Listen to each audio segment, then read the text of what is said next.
नमस्कार प्रिय विद्यार्थियों। हम कर रहे हैं 10th क्लास के एसएसटी में इतिहास के अंदर औद्योगिकरण का युग। उसके अंदर हमने किया कि किस प्रकार भारत में औद्योगिकरण का फैलाव हुआ है, विश्व में किस प्रकार औद्योगिकरण को बढ़ावा मिला है, कहाँ कहाँ पर किस प्रकार के उद्योग धंधे स्थापित हुए हैं और वस्तुओं का उत्पादन हुआ है, फिर आयात और निर्यात भी हुआ है। वस्तुओं का उत्पादन करके अनेकों प्रकार से जो आय प्राप्त की है, देशों ने विदेशी आय जो प्राप्त की है उससे अपना जीवन स्तर को ऊंचा भी उठाया है। तो हमने पढ़ा कि किस प्रकार एक स्थान से दूसरे स्थान पर तकनीक का स्थानांतरण हुआ है, टेक्नोलॉजी है वो दूसरे स्थान पर पहुंची है, जिससे मशीनों का निर्माण हुआ है और मशीनों से अनेकों प्रकार की वस्तुएं बननी है वो शुरू हुई है, उनका उत्पादन शुरू हुआ है, उन वस्तुओं का उपभोग और इस्तेमाल करना भी शुरू हुआ है। अब हम पढ़ते हैं कि 19वीं सदी के यूरोप में उद्योगपति मशीनों की बजाय हाथ से काम करने वाले श्रमिकों को प्राथमिकता क्यों देते थे? क्योंकि हाथ से जो बनी हुई वस्तुएं हैं उनमें काफ़ी अनेकों प्रकार से अच्छी रूप से वो हमें दिखाई भी देती हैं। ये पहला है कि श्रमिकों की अधिकता, कि यूरोप में मानव की कोई कमी नहीं थी। निर्धन किसान और बेरोजगार लोग हैं वो काम की तलाश में बड़ी संख्या में शहरों को जाते थे। श्रमिकों की अधिकता होने के कारण उन्हें बहुत कम है वो वेतन देना पड़ता था, इसलिए उद्योगपतियों को श्रमिकों की कमी या उनके वेतन से संबंधित कोई परेशानी नहीं थी। क्योंकि जब हम कोई बड़ी मशीन खरीदते हैं वस्तु बनाने में, उत्पादन करने में, खनिज पदार्थों का इस्तेमाल करके जब हम कोई वस्तु बनाते हैं मशीन के द्वारा, तो काफ़ी खर्च होता है, उसमें काफ़ी पूंजी और पैसे की जरूरत होती है। लेकिन बड़े शहरों के अंदर जो वस्तुएं बनाई जाती थी, इतिहास में कहते हैं कि यूरोप के अंदर जो इंग्लैंड है, फ्रांस है, जर्मनी है, इटली है, स्पेन है, इन देशों के अंदर जो उद्योग धंधे स्थापित थे वहाँ पर व्यापारी क्या करते थे, श्रमिकों को बुलाते थे और श्रमिकों को बुलाने से वे ज़्यादा से ज़्यादा वस्तुओं का उत्पादन कर रहे थे और उनको कम वेतन है वो देना पड़ता था, इसलिए वो पैसा बचाने की कोशिश कर रहे थे और ज़्यादा से ज़्यादा वस्तुएं बनाने की कोशिश कर रहे थे। श्रम की मौसमी मांग, बहुत से उद्योगों में श्रमिकों की मांग है वो मौसमी आधार पर यानी कि मौसम के आधार पर है वो घटती बढ़ती भी रहती थी। जब कोई वस्तु है वो एक मौसम के अनुसार बनाई जाती थी तब क्या है कि उन श्रमिकों को बुला लिया जाता था, जब वो वस्तु नहीं बनाई जाती थी तब उन श्रमिकों को घर वो वापस से भेज दिया जाता था, इससे उनको वेतन भी नहीं देना पड़ता था, इसलिए उनके पैसों की जो ज़्यादा जो खर्च है वो उनका बच जाता था। आगे ये कहता है कि ये श्रम की मांग के दौरान क्रिसमस के कारण बुक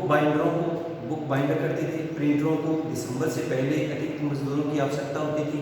बंदरगाहों पर जहाज़ों की मरम्मत करने, साफ सफाई का काम भी करने और सर्दियों में भी किया जाता था। अतः जिन उद्योगों में मौसम के साथ उत्पादन है वो घटता बढ़ता रहता था, वहाँ उद्योगपति महंगी मशीनों की बजाय मजदूरों से काम पर रखना पसंद करते थे। तीसरा ये कहता है मानवीय कौशल के बनने वाले उत्पाद, यानी कि जो हाथों से जो अनेकों प्रकार की जो वस्तुएं बनाई जाती थी उनके अंदर काफ़ी डिजाइनिंग है, फैशनेबल थी वो, कि बहुत से उत्पाद ऐसे थे जो केवल हाथ से तैयार किए जा सकते थे। मशीनों से एक तरह के उत्पाद में बड़ी संख्या में बनाए जा सकते थे, परंतु बाजार में प्राय बारीक डिजाइन और विशेष आकार वाली चीज़ों की मांग है वो ज़्यादा थी। इस कारण ब्रिटेन में 19वीं शताब्दी के मध्य में 500 तरह के हथौड़े और 500 तरह की कुल्हाड़ियाँ बनाई जाती थी, तो वो हाथों से बनाई जाती थी। इन्हें बनाने के लिए यांत्रिक प्रौद्योगिकी यानी कि मशीनों से नहीं बल्कि मानवीय कौशल की जरूरत होती थी। हाथों से बनी हुई वस्तुओं के प्रति आकर्षण था लोगों के अंदर, कि आज भी जो भारत के अंदर काफ़ी वस्तुएं बनाई जाती हैं, गाँव के अंदर हाथों से वस्तुएं बनाई जाती हैं, हस्तकौशल जो आज भी हमारे यहाँ किया जाता है उनकी मांग है वो काफ़ी ज़्यादा होती है। जैसे कि हम महाराष्ट्र शहर की राजधानी मुंबई के अंदर, मुंबई बंदरगाह में जो धारावी बस्ती है, हमारी जो मलिन बस्ती है, भारत की सबसे बड़ी गंदी बस्ती कहलाती है, उसमें ज़्यादातर घरों में जो गरीब लोग हैं, घरों में अनेकों प्रकार की वस्तुओं को बनाने में मदद करते हैं और उन वस्तुओं का आज घरों की सजावटों के रूप में सामान को तैयार किया जाता है और खरीदा जाता है। आगे कहता है कि जो हाथ से जो वस्तुएं बनाई जाती थी उनसे चीज़ों की श्रेष्ठता और अच्छी पसंद का प्रतीक माना जाता था। उनकी फिनिश अच्छी होती थी, उनकी जो चमक है वो अच्छी होती थी,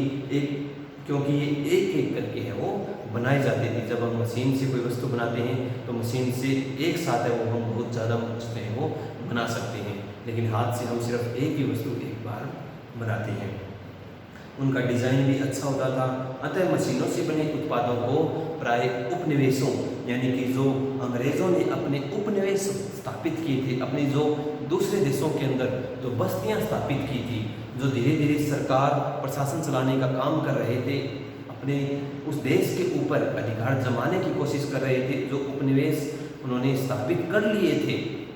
और कर रहे थे, उनमें क्या है उन वस्तुओं का सबसे ज़्यादा निर्यात किया जाता था। एक ज़्यादा से ज़्यादा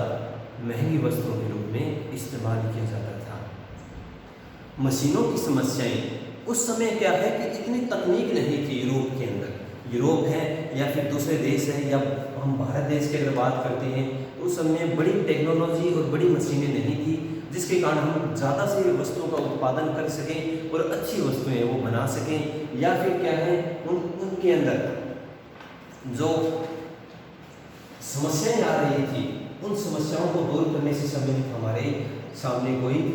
चारा नहीं था। इसलिए कहता है कि मशीनों की जो समस्याएं, जो बड़ी मशीनें खराब हो जाती थी, कम उत्पादन करती थी और फिर जल्दी ही खराब हो जाती थी और उससे उन व्यापारियों का, उन जो कारखानों के जो मेल अधिकारी हैं, उनका जो खर्च लगता था वो उस खर्च को बचाने के लिए ज़्यादा से ज़्यादा श्रमिकों को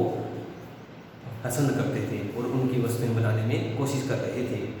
आगे हम कर रहे हैं कि ईस्ट इंडिया कंपनी ने भारतीय बुनकरों पर से सूती और रेशमी कपड़ों की नियमित आपूर्ति सुनिश्चित करने के लिए क्या कदम उठाए थे कि वो भारतीय जो बुनकर थे उनसे अनेकों प्रकार की जो वस्तुएं बना रहे थे उन वस्तुओं को नियंत्रित करने के लिए और अपने ऑर्डर देकर यानी कि अपने रूप से वो बनाने की कोशिश करवा रहे थे। इससे उन्होंने क्या किया कि ईस्ट इंडिया कंपनी की राजनीतिक सत्ता स्थापित हो जाने के बाद, यानी कि ईस्ट इंडिया कंपनी जो इंग्लैंड की जो कंपनी थी सन 1600 में जो भारत में आई है और धीरे धीरे उसने क्या कर लिया, सारे भारत पर अपना राज्य स्थापित कर लिया, शासन स्थापित कर लिया, अपना उपनिवेश बना लिया भारत देश को। इससे उन्होंने क्या किया, जो भारतीय बुनकर थे यानी कि जो भारतीय जो बुनकर जो कपड़े जो सूती वस्त्र बनाते थे या अनेकों प्रकार की जो वस्तुएं बनाते थे उनके ऊपर उन्होंने नियंत्रण करना शुरू कर दिया। अपने गुमास्ते यानी कि अपने जो निजी व्यक्ति हैं, अपने अधिकारियों को उन बुनकरों के ऊपर निगरानी रखने के लिए छोड़ दिया था। बुनकरों द्वारा अन्य व्यापारियों को माल बेचने पर रोक लगा दी गई कि ब्रिटिश इंडिया कंपनी ने क्या किया कि जो बुनकर वस्तुएं बनाते थे, जो माल तैयार करते थे, उस माल को, उस तैयार वस्तु को वे दूसरे व्यापारियों को नहीं बेच सकते थे। वे दूसरे व्यापारियों को ईस्ट इंडिया कंपनी की मदद से या उसकी सहायता से वो नहीं बेच सकते थे। वो सिर्फ ईस्ट इंडिया कंपनी को ही अपना सामान है वो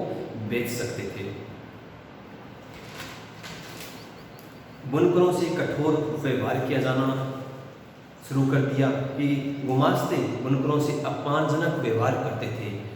वे सिपाहियों और चपरासियों को अपने साथ लेकर आते थे और माल समय पर तैयार न होने पर बुनकरों को दंड भी देते थे। वो उनसे मारपीट भी करते, इस प्रकार बुरी तरह से उनको पीटा भी जाता था, उनके कोड़े भी लगाए जाते थे। अब बुनकर न तो दाम पर अपना मोल भाव कर सकते थे और न ही किसी अन्य सौदागर को अपना माल है वो आसानी से बेच सकते थे और अपनी आय को कमा सकते थे। परंतु ऋण राशि के कारण वे कंपनी में बंधे हुए थे। कंपनी उनको क्या करती थी, यानी कि ब्रिटिश शासन उनको क्या कर रहा था, ज़्यादा से ज़्यादा उनको ऋण के रूप में यानी कि कर्जे के रूप में वो पैसे दे रहा था। इसलिए बुनकर उस कर्ज के रूप में उनको उस वस्तु में बना के वस्तुएं तैयार माल क्या करता है उनको बेच देता था। आगे ये कहता है कि पहले विश्व युद्ध के समय भारत का औद्योगिक उत्पादन क्यों बढ़ा, क्योंकि प्रथम जब विश्व युद्ध शुरू हुआ यूरोप महाद्वीप के अंदर, जब जर्मनी, फ्रांस, इंग्लैंड, स्पेन, इन देशों के अंदर जब प्रथम विश्व युद्ध चल रहा था 1914 से शुरू होकर, तब वो काफ़ी लंबे समय तक चला था। उस लंबे समय के दौरान जहाँ वो उद्योग धंधे थे वो बंद हो गए थे यूरोप के अंदर, और जो उनके अंदर श्रमिक जो काम करने वाले थे वो भी चले गए थे या फिर उनको सेना में भर्ती कर लिया गया था। दूसरा, जो वहाँ पर मशीनें वगैरह थी वो भी उनसे तोड़ फोड़ कर दी गई। इससे ये कहता है कि प्रथम विश्व युद्ध के दौरान भारत का जो औद्योगिक उत्पादन है वो बढ़ चढ़कर तेजी से उत्पादन करना उसने शुरू कर दिया था, क्योंकि इंग्लैंड से जो ब्रिटिश इंडिया जो कंपनी थी, जो भारत में उन्होंने अपना शासन स्थापित कर रखा था, वे भारत के उद्योग धंधों में ज़्यादा से ज़्यादा माल को तैयार करना चाहते थे, वस्तुएं बनाना चाहते थे, और वे अपने देश इंग्लैंड है वो ले जाना चाहते थे। इस कारण कहता है कि ब्रिटिश कारखाने सेना की आवश्यकताओं को, यानी कि जो सेना जो युद्ध में भाग ले रही थी उसको युद्ध सामग्री प्रदान करने के लिए उत्पादन करने में लगे हुए थे। इसलिए भारत में मैनचेस्टर के माल का आयात है वो कम हो गया था, कि मैनचेस्टर इंग्लैंड का शहर जहाँ पर सूती वस्त्र उद्योग धंधे काफ़ी मात्रा में स्थापित हैं आज, और अन्य प्रकार के उद्योग धंधे भी स्थापित हैं, वहाँ वह मैनचेस्टर का जो माल था जो भारत में लाया जा रहा था और उसको ज़्यादा से ज़्यादा अधिक खर्चे में बेचा जा रहा था, महंगी वस्तुओं के रूप में बेचा जा रहा था, वो बहुत कम हो गया था। इस कारण जो भारत के उद्योग धंधे हैं उनमें वस्तुओं का उत्पादन है वो बढ़ना शुरू हो गया था, कि कारखानों में सेना के लिए जूट की बोरियां बनानी शुरू हो गई, वर्दी के कपड़े थे, टेंट हैं, उनके चमड़े के जूते हैं, घोड़े और खच्चर की जो जीन है उनका सामान है वो बनना शुरू हो गया। इसके लिए नए कारखाने भी भारत में लगाए गए थे, जैसे कि पोरबंदर है, सूरत है, अंकलेश्वर है, मुंबई है, रत्नागिरी है, इसी प्रकार गोवा में है, केरल के अंदर कोच्चि, तिरुवनंतपुरम है, मारन गोवा है, या तमिलनाडु के अंदर चेन्नई है, मद्रास इसको पुराने नाम के अनुसार जाना जाता है, आंध्र प्रदेश में विशाखापट्टनम है, मछलीपट्टनम है, उड़ीसा के अंदर पारादीप है, कटक है, भुवनेश्वर है, पश्चिम बंगाल के अंदर हल्दिया, कोलकाता स्थापित है, या उत्तर प्रदेश के अंदर कानपुर जैसे शहर, बड़े शहरों के अंदर क्या है ज़्यादा से ज़्यादा या फिर छोटे बड़े उद्योग धंधे हैं वो स्थापित हो गए थे और वस्तुएं उत्पादन करने उन्होंने शुरू कर दी थी। आगे हम पढ़ते हैं इस लेसन के अंदर, जैसे कि ये कहता है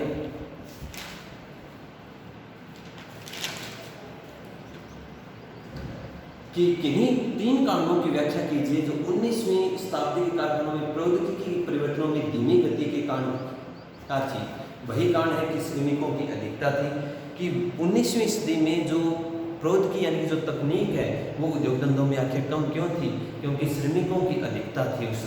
उस समय मजदूर ज़्यादा से ज़्यादा रूप में कार्य करना चाहते थे, मशीनें कम थी, इस कारण मशीनों से कम उत्पादन और मजदूरों से ज़्यादा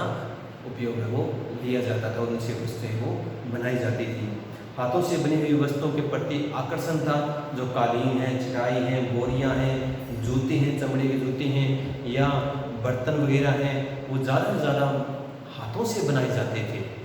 सूती वस्त्र हैं वो भी कहते हैं कि हाथों से बनाए जाते थे। इस कारण मशीनों जो प्रौद्योगिकी है, जो तकनीक है, उसमें परिवर्तन धीमी गति से आया था। मशीनों की काफ़ी समस्याएं थी कि वैज्ञानिकों के सामने, इंजीनियरों के सामने, जो इंजीनियर हैं उनके सामने भी क्या है मशीनों की बड़ी समस्याएं थी। जब एक बार खराब हो जाती थी तो वह मशीन वापस दोबारा वो काम करना शुरू नहीं करती थी। इस कारण ज़्यादा से ज़्यादा मजदूरों यानी कि श्रमिकों का क्या कर रहे थे, बड़े व्यापारी हैं वो, बड़े उद्योगपति हैं, उनका इस्तेमाल कर रहे थे।